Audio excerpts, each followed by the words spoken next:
Good morning again for gentlemen. Come on over here. A couple of you come over here. Why don't a handful of you come on this side too?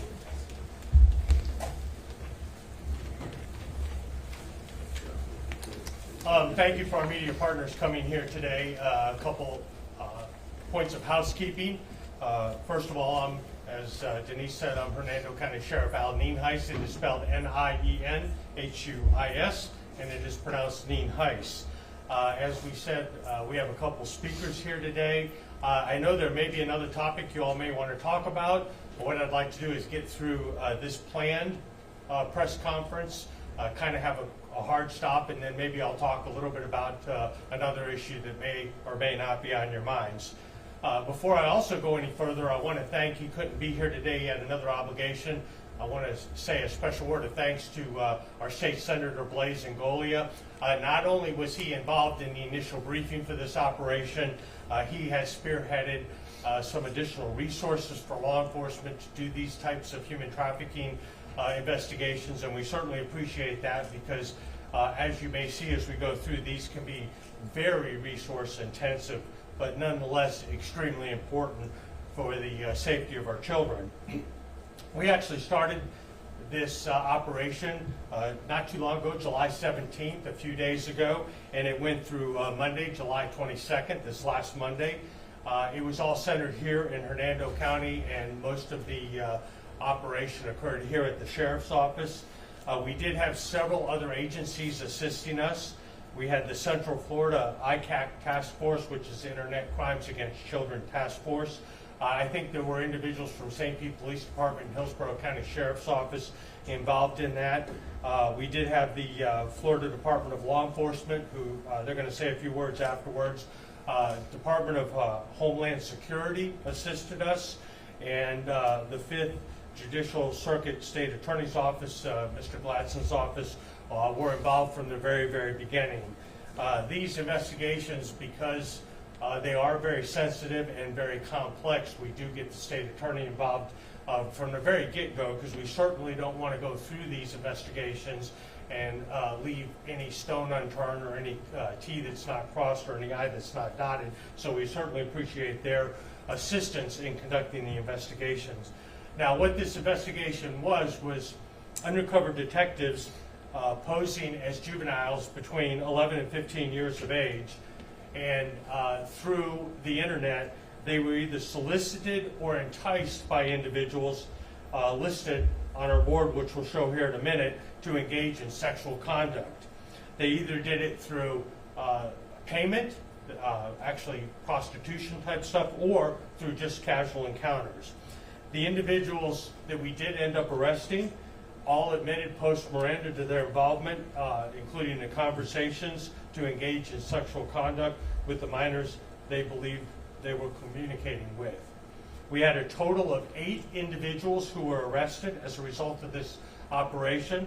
They were arrested for charges that included human trafficking, attempted lewd and lascivious battery, traveling to meet a minor to engage in sexual conduct, battery, and unlawful use of a two-way communication device.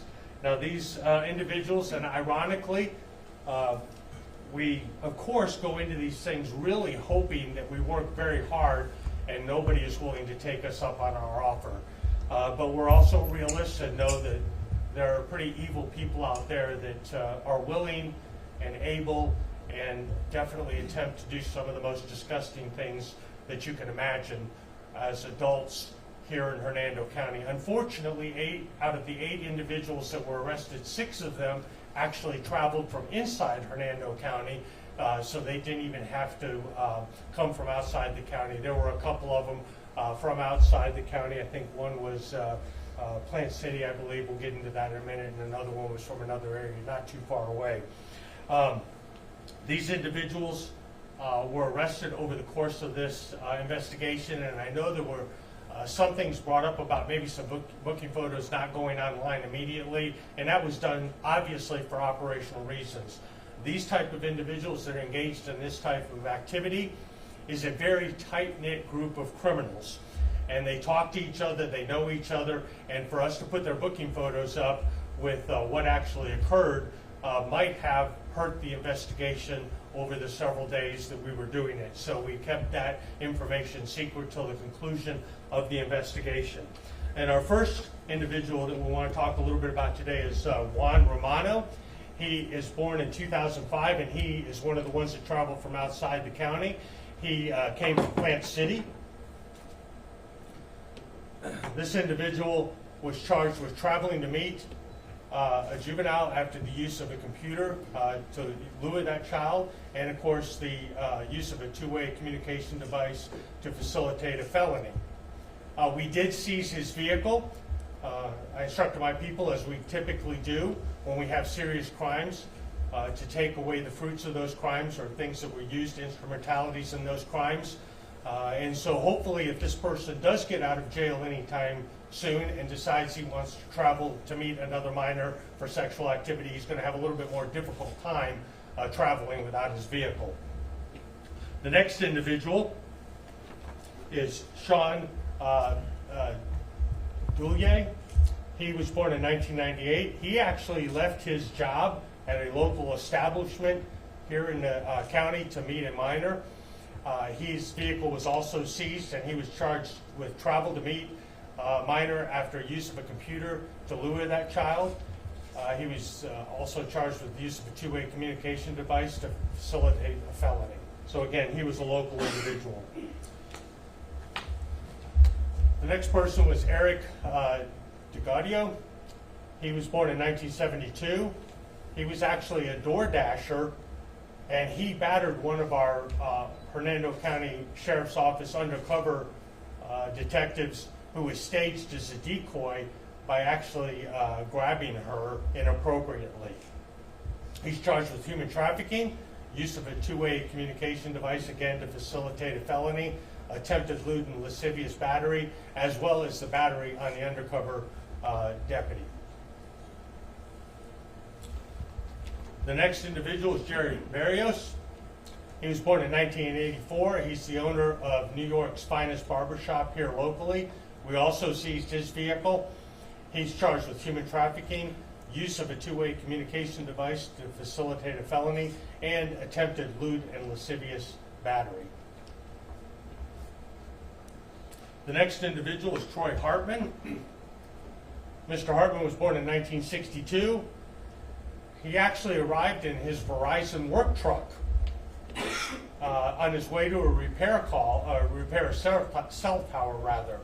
He's charged with human trafficking, use of a two-way communication device to facilitate a felony, and attempted lewd and lascivious battery.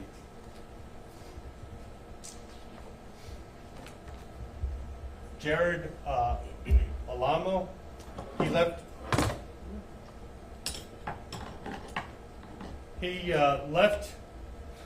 this one's sad. He actually left his 2-year-old at home with his sister-in-law to commit this crime. He's born in 2000. He's charged with human trafficking, use of a two-way communication device in the furtherance of a felony, and attempted lewd and lascivious battery. And last, the next one is Jeremy, thank you, Bill. Jeremy Burke. He's born in 1993. He was charged with soliciting a child for unlawful sexual conduct using a computer and use of a two-way communication device to facilitate a felony. This individual was picked up at the conclusion of our operation. And then last and certainly not least here is James Brand. He's actually a registered sex offender. He was arrested in Pasco County. He had prior arrests for traveling to meet a minor, and it was captured actually by a vigilante group last year in Pasco County after attempting to travel to meet a minor again. Again, those charges are pending in Pasco County for failure to register internet identifiers. He was charged with soliciting a child for unlawful sexual conduct using a computer and use of a communication device to facilitate a felony. Obviously very serious charges for these individuals. These do take a tremendous amount of work, and we have the individuals here for you if you want to get additional pictures.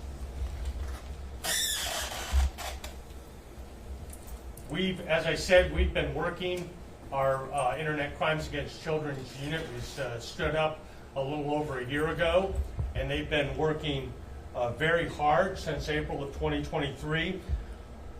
Initially, one of their major focuses was possession of child pornography.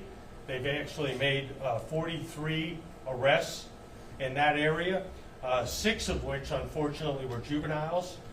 4 of the individuals were already registered sex offenders, and those charges, as I said, range from possession of child pornography, distribution of child pornography, and human trafficking, and so forth.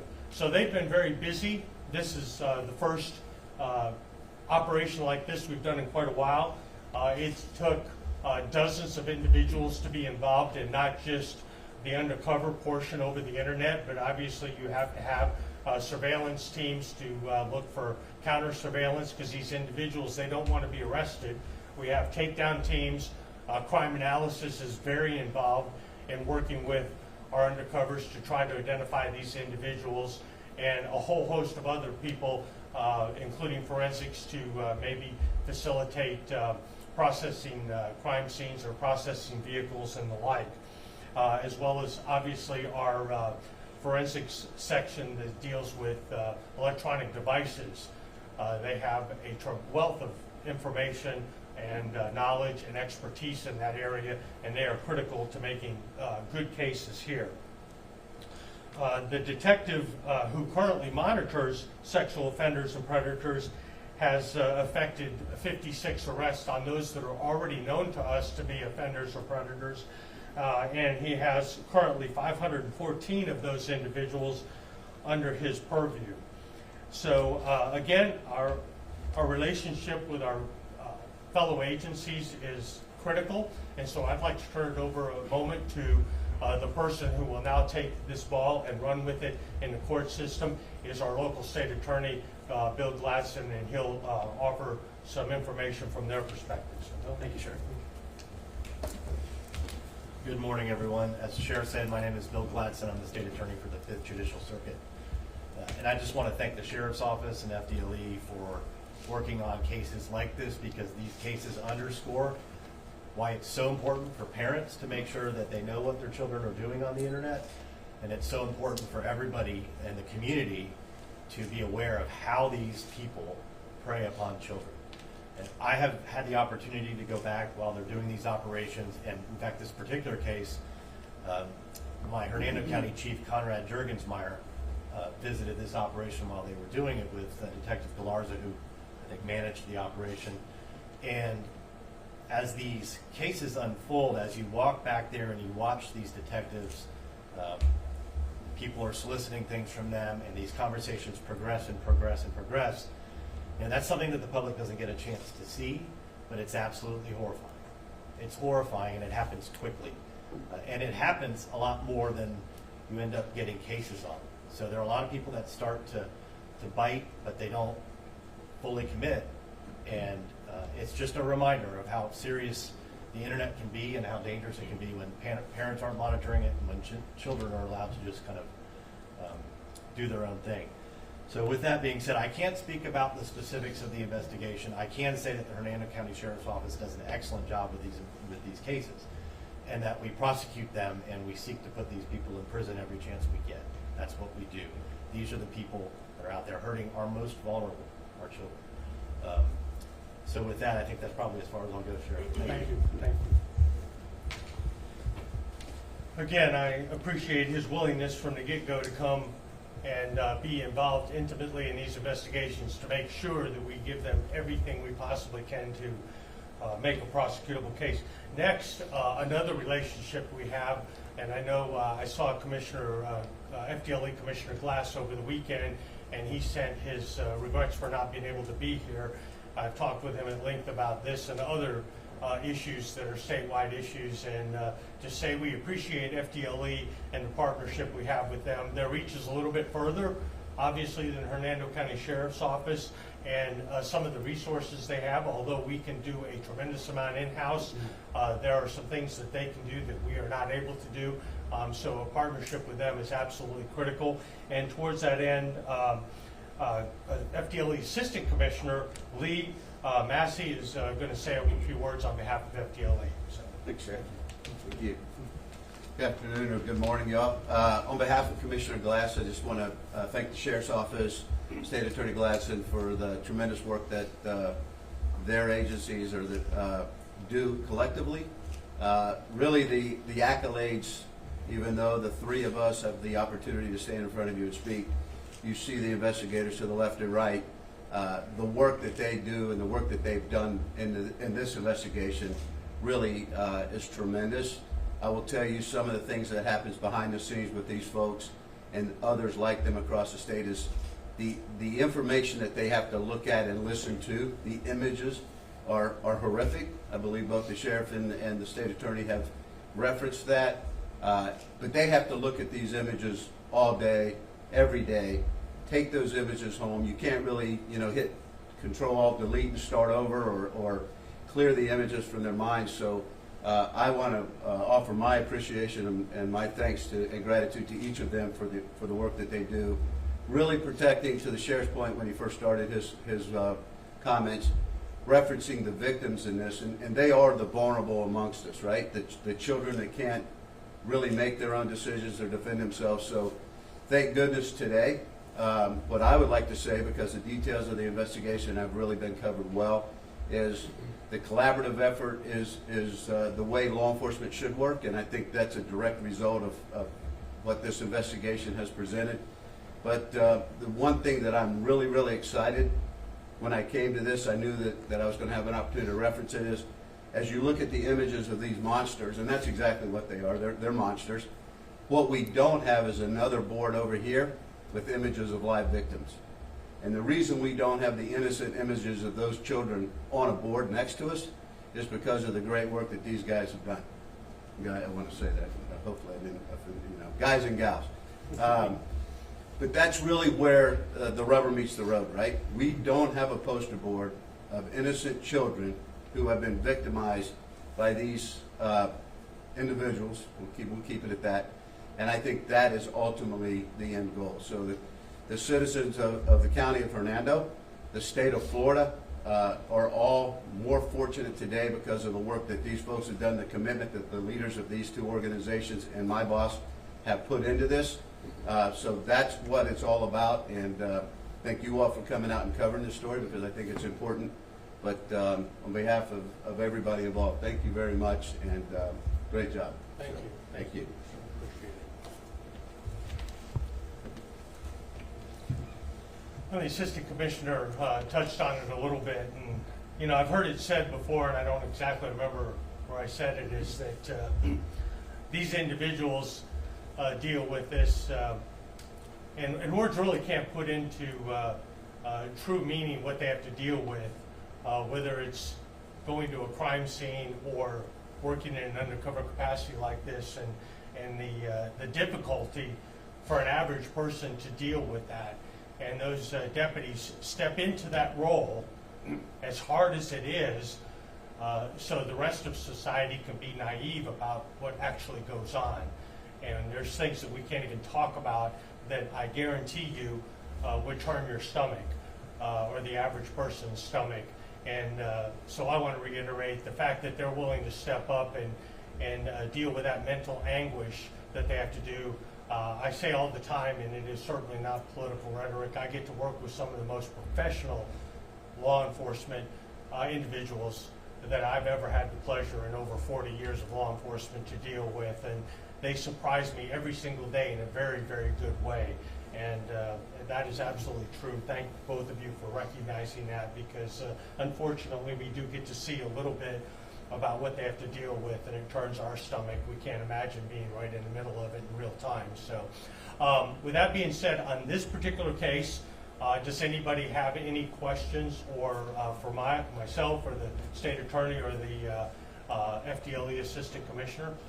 Sheriff, you may not want to divulge it, but I mean, the tactics that were used, are we talking social media, are we talking video games, roadblocks, and part of that, what are you telling parents to be on the lookout through these, I guess, apps or video games that the communication is happening through? Well, yes, all of the above.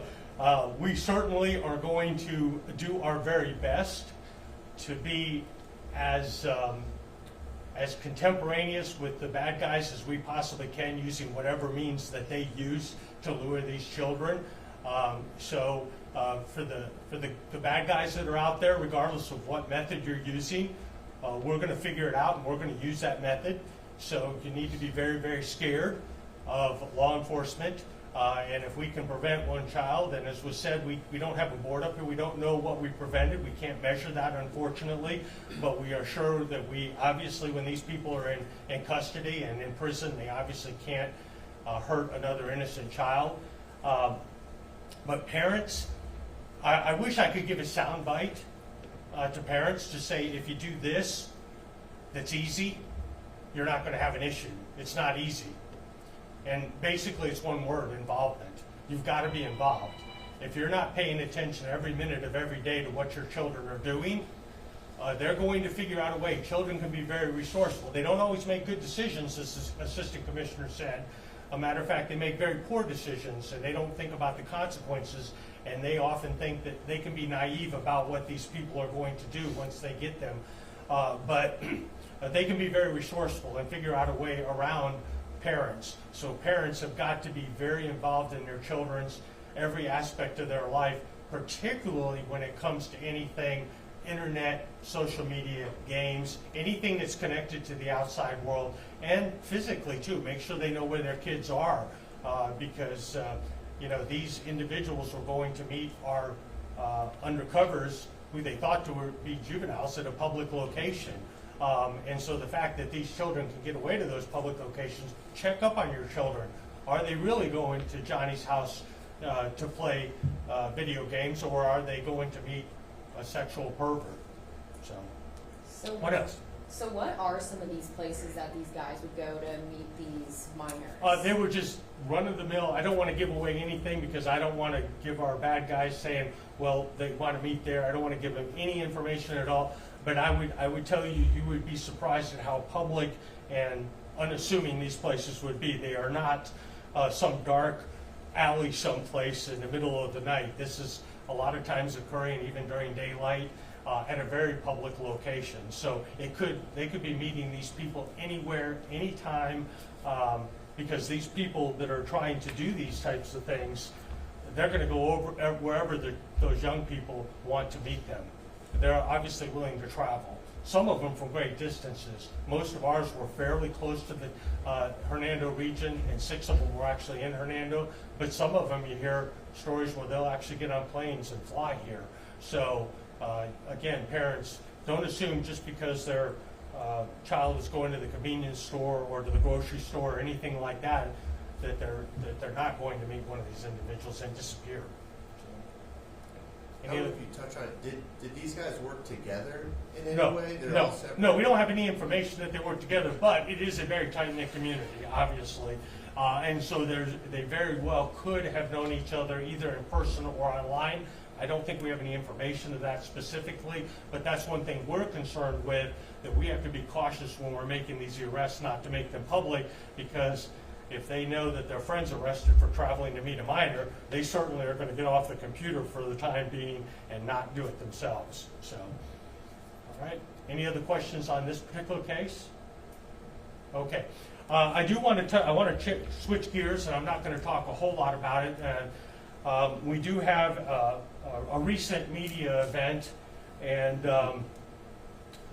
our state attorney, I think he's willing to say a few words on it, but for those of you who may not know what I'm talking about, we had an individual, a self-proclaimed animal activist, rather, that went public on an issue, and although the investigation is still open, and I don't want to go into a tremendous amount of details, I can tell you that we disagree vehemently with some of the assertions that were made publicly.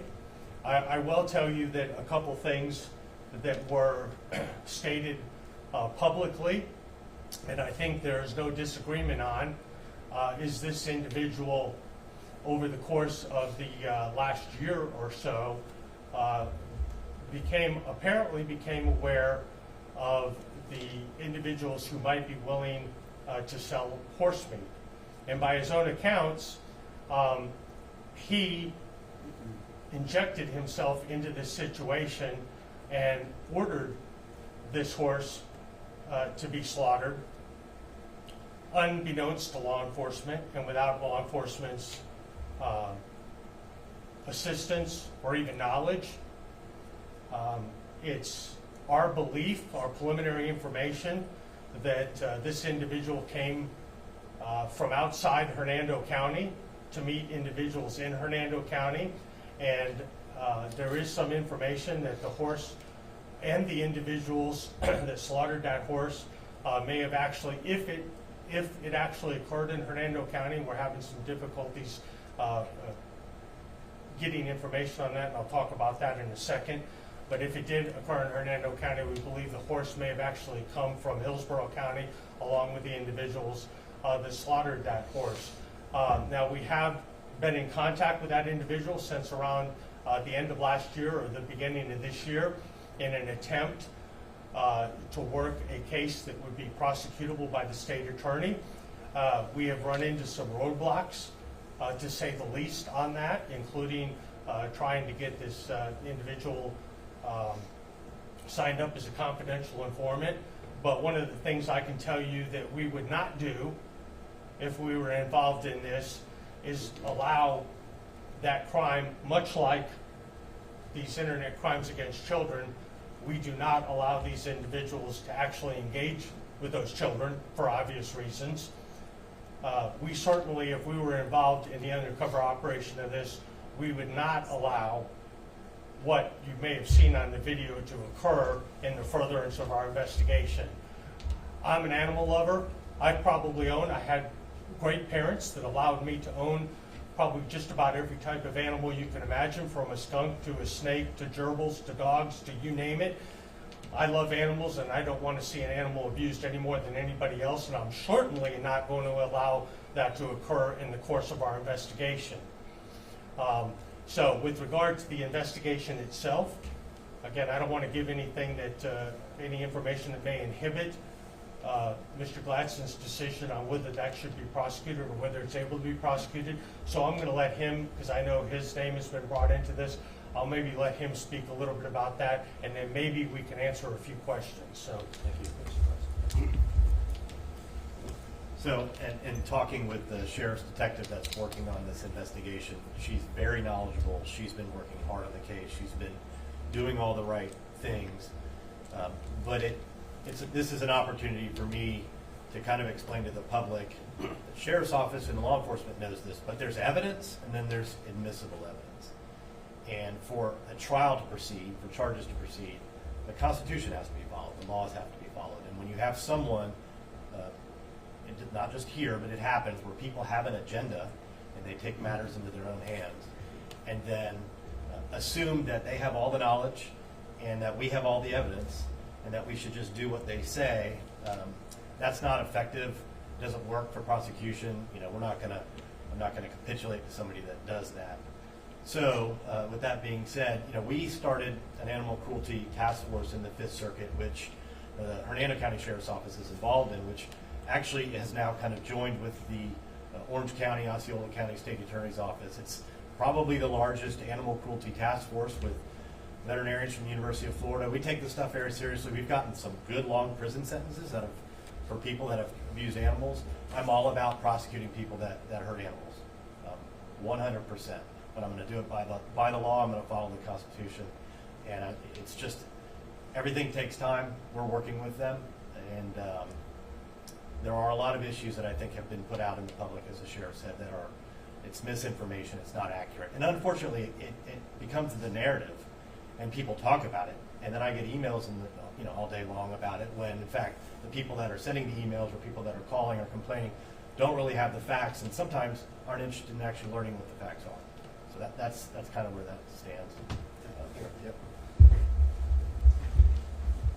again, as Mr. Gladson said, the reason that we get them involved in these cases, whether it's a murder case or whether it's an operation to do internet crimes against children or whether it's an animal cruelty case, sometimes the more emotional that case is, the more important it is to get the prosecutors involved early. And I will tell you that the detective assigned to this got the information late last year, and early this year, almost immediately, she got the state attorney involved.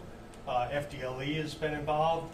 The State Department of Ag, I think she's contacted U.S. Department of Agriculture long before it became public, and working hard to try to see if there is a case, and if there is, make it prosecutable. And if there's not a case and it's not prosecutable, let's go ahead and put an operation together. Unfortunately now, that's not able to be done because it's public, but put an operation together that would allow for successful prosecution, but not at the expense of an innocent horse to get that prosecution. So, with that being said, I'll be happy to answer a couple questions. I doubt I'm going to be able to answer a whole lot, but I'll be happy to address any questions you might have.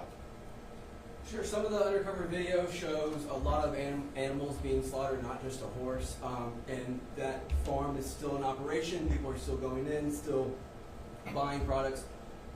Why is that still happening if this was brought to your attention in the end of last year? Well, again, that's a lot of that is conjecture on people's part.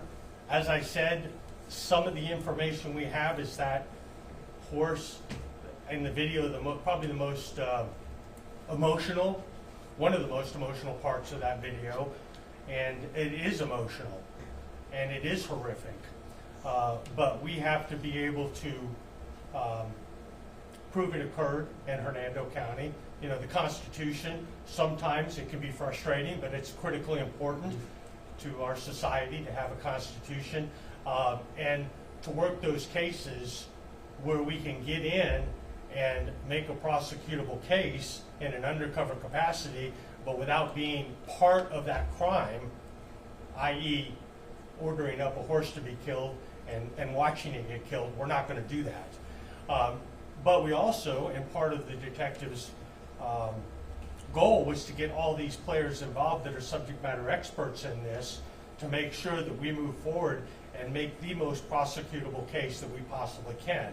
Of course, now I know that individuals think they're doing the right thing by putting pressure on it, but I know that I'm not going to, and I know that Bill Gladstone is not going to prosecute a case that's a bad case, or worse yet, one that could cause us liability just because we get political pressure. That's not going to happen. But any hopes of doing anything in an undercover capacity probably now are would be difficult at best, and probably a zero chance in reality of us doing that. But I can tell you we were working hard, including trying to get the individual who made these allegations to be involved in that, but without going into a lot of details. That individual was difficult to deal with, to say the least, and from our research, there is not a government organization, and I think Mr. Gladstone will back me up on this from his research too, because he did independent research. There's not a government organization that has dealt with him that would disagree with that comment that he's difficult to work with, and sometimes maybe even unwilling to do the things that we need to do to make a prosecutable case. You say difficult to work with, however, he did work with police agencies in South Florida, Miami-Dade, who did use his evidence as a jumping off point for their investigations, and they made arrests. Are you just saying it's taking time on your end? Well, I don't know the outcome of those investigations. I don't know the outcome of the prosecution, and it would probably be inappropriate for me to say. But if, well, again, without going into detail, bringing law enforcement in after the fact and assuming that law enforcement and the state attorney can use that to prosecute a case is incorrect. And that's why we encourage people. And it's frustrating. Nobody wants to make a case quicker than I do. You can ask my detectives. I do put a lot of hopefully not too much, but a lot of pressure on them to keep things moving quickly. But even cases that we come across, and Mr. Gladstone will definitely verify this, we have home invasions, we have murders. Sometimes it takes us months, sometimes it takes us years, sometimes it takes us decades to get them to a point where the prosecutors say, yes, we have a case that actually is prosecutable. And so does it take a long time? Yes, it does. But if you want to do it right, that's the price you have to pay. If you get in a hurry, without exception, you're gonna have failures, and you're gonna give the defense attorney what they need to get the case thrown out or get a not guilty verdict. And I think what's really important for your listeners to know is we have part of our Constitution which they call double jeopardy. And once you prosecute somebody and they're found not guilty, they can come out and admit to that crime, and you can't prosecute them in the future. So as frustrating as it is to make sure we get all of our T's crossed and all of our I's dotted, it's the prudent thing to do and the right thing to do despite political and public pressure. I'll end on this. It sounds like you did make an arrest earlier this month for one of those individuals, animal cruelty misdemeanor, I believe for involving a pig. So was that with Richard Kudo's evidence, and why was that being able to be used and not other evidence? Or did you get your own evidence of that? You want to take that one? You know, I think that's a good question. I think it's important, though, that now that case has landed in our lap for a filing decision, that we not comment on the specifics. And I'll reiterate what I said before. Evidence, and there's admissible evidence. For evidence to be admissible, it needs to be collected properly. It can't be tampered with. It needs to be reliable. It needs to meet the evidence code. And all those things are being examined as we speak to make sure that case can proceed. It was a case based off an arrest warrant. So that's a very low-level probable cause determination. Did the person commit the crime? Our filing decision is, can we prove it beyond a reasonable doubt? Which means, is there enough admissible evidence that we think a jury would come back with guilty? So that decision hasn't been made yet, but I think it is somewhat distinguishable from the case that you were just talking about. And one further point, and I don't mean to be flippant about this, but we're going to knock stuff over during this press conference. But to your question before about what happened in Miami-Dade, I grew up in Miami. I wouldn't use them as an example or comparison to anything that we do up here.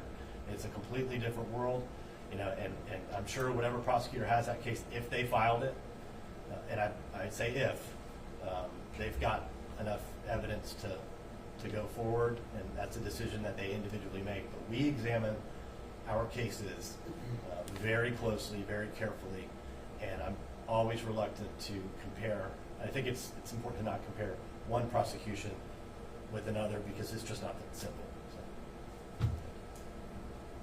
What kind of charges could Richard Kudo, the one that was leading this undercover investigation, possibly be facing for being a part of this before telling you guys? Yeah, honestly, I don't think we should comment on what the possibility might be. It's probably premature to discuss about details like that. But it is something that you guys are looking into, is now he could be in trouble as well? I'm not going to go so far as to say that. I will say that anytime someone appears to have committed a crime and it comes to the sheriff's attention or our attention, there are eyes that are watching it. Is that it?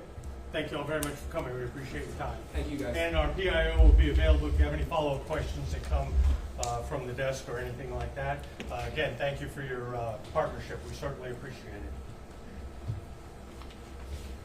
it.